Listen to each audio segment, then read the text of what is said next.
Hello friends, फिर से आपका स्वागत है सॉल्यूशन की सीरीज़ में, जिसमें हम माधव मैथमेटिक्स कंपटीशन के क्वेश्चंस के सॉल्यूशन कर रहे थे।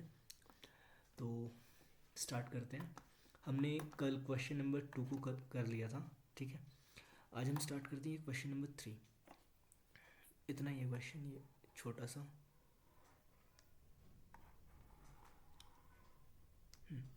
तो question says A1 A2 A3 AN be real numbers. तो हमें प्रूव करना है कि a i into a J divided by I plus J minus one, और j i and j runs from 1 to n। तो ये हमेशा नॉन नेगेटिव होगा, ठीक है। ओके, तो यहाँ पे इतना सही सॉल्यूशन, ऑफिशियल सॉल्यूशन इतना सा रखा है, तो इसका मैं डिटेल सॉल्यूशन अभी कर रहा हूँ। तो हम हैं तीसरे नंबर पे, ठीक है। तो प्रॉपरली मैं इसको लिख के करता हूँ जिससे इजी पड़े, ठीक है। तो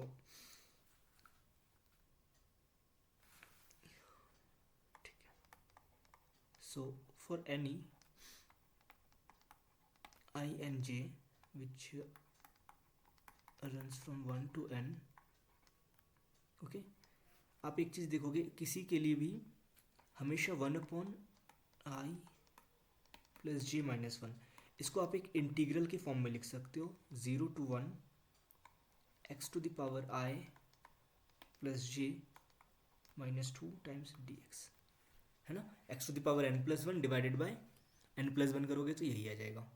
suppose this is equation number 1, ठीक। लेकिन हमारे पास जो चीज़ दिया हुआ है वो समेशन में है। यहाँ पे एक ये चीज़ तो है ही, और साथ में एक समेशन भी है, ठीक है। तो हम क्या करने वाले हैं कि दोनों तरफ ए आई ए जे से मल्टीप्लाई कर दो, ठीक है। तो हमें मिलेगा a I A J divided by i plus J minus one, क्योंकि इक्वलिटी है तो कर सकते हैं। इसको थोड़ा उधर शिफ्ट करता हूँ। A I A j into integral 0 to 1 x⁻i plus J minus 2 d x, ठीक है। अब हम क्या कर रहे हैं, दोनों तरफ समेशन अप्लाई कर दो। समेशन 1, मतलब आई और जे दोनों की वैल्यू 1 से लेके n तक वेरी कर रही है। और इस साइड ना मैं इसी समेशन को दो हिस्सों में तोड़ के लिख सकता हूँ, है ना, कि I run from 1 to n और similarly J runs from 1 to, ठीक। ओके, अब यहाँ पे आई और जे को आप इंटीग्रल के अंदर भी ले जा सकते हैं, क्योंकि ये कांस्टेंट है, एक्स के रिस्पेक्ट में ये इंटीग्रेट नहीं हो रहे हैं। So you can write it as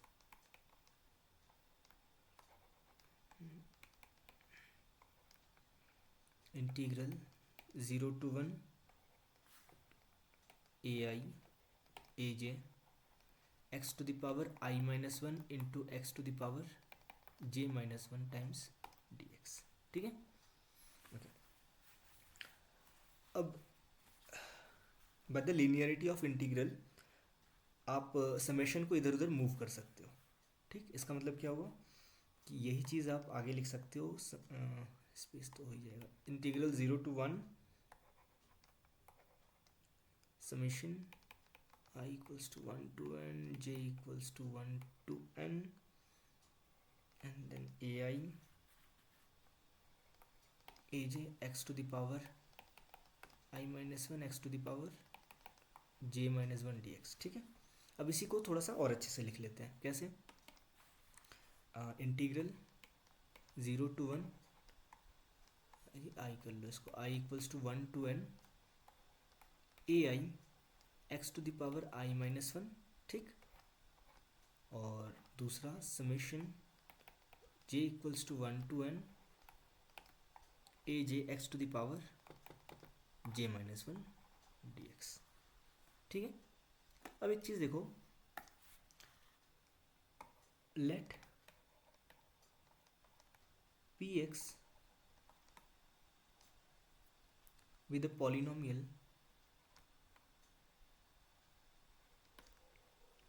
defined by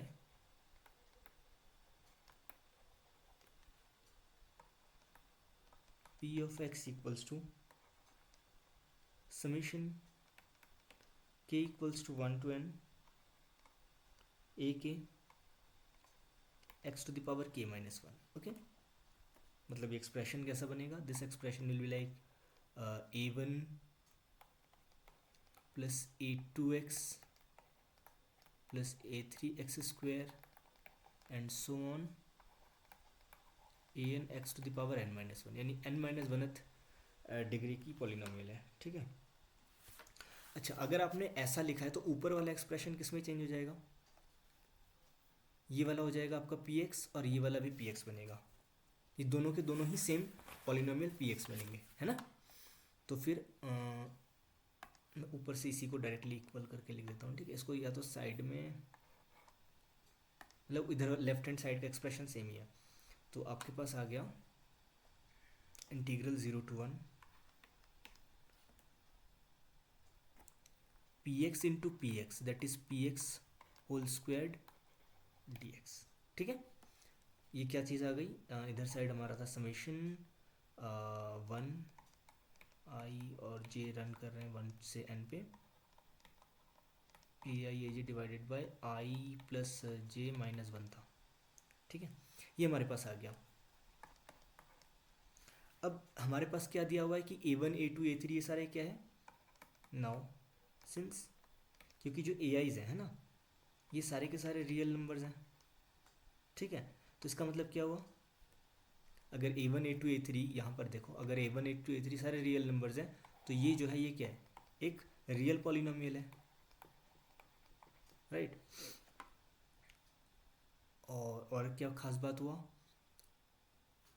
और एक चीज़ और, अगर ये सारे रियल वैल्यूड है, ठीक है, तो हर एक पी एक्स क्या है? एक रियल नंबर है. तो यानी कि यहाँ पर जो भी चीज़ें अपीयर हो रही है वो कोई रियल नंबर है, उसका स्क्वायर किया जा रहा है. ठीक है, तो ये इम्प्लाई करेगा कि जो पी एक्स स्क्वायर्ड है ना, ये कभी भी नेगेटिव नहीं होगा, क्योंकि रियल वैल्यूड है और रियल नंबर का स्क्वायर हमेशा तो जीरो होगा या तो पॉजिटिव होगा. ओके, और ये सभी एक्स के लिए ट्रू होगा. फॉर ऑल एक्स इन, हमारे पास डोमेन दिया था 0 to 1. ठीक, ओके, एक ऑब्जर्वेशन तो ये है. ठीक है, और एक हमारे पास रिजल्ट आता है कि अगर ऐसा होगा तो किसी भी पॉजिटिव उस पर इसका जो इंटीग्रल होता है वो भी हमेशा पॉजिटिव होता है. ठीक है, पॉजिटिव नॉन नेगेटिव कह सकते हैं हम इसको. ठीक है, लेकिन ये क्या है हमारे पास? अभी इसको अगर इक्वेशन नंबर 2 कहें तो नाउ यूजिंग इक्वेशन 2 ये दोनों इक्वल हैं. तो यानी कि इसको क्या लिख सकते हो? इक्वेशन 2 से using equation 2 you can write this as 1 से बड़ा n A I A J divided by I plus J minus 1 is. ठीक है, और यही आपको प्रूव करना था. ठीक है, तो ये हो गया प्रूव यहाँ से. तो इसका जो सोल्यूशन आया हुआ था वो बहुत ही शॉर्ट फॉर्म में था, जो कि थोड़ा सा मुश्किल हो रहा था समझने में. तो हम बैक गए कह सकते हैं. ठीक है, तो ठीक है, थैंक यू सो मच.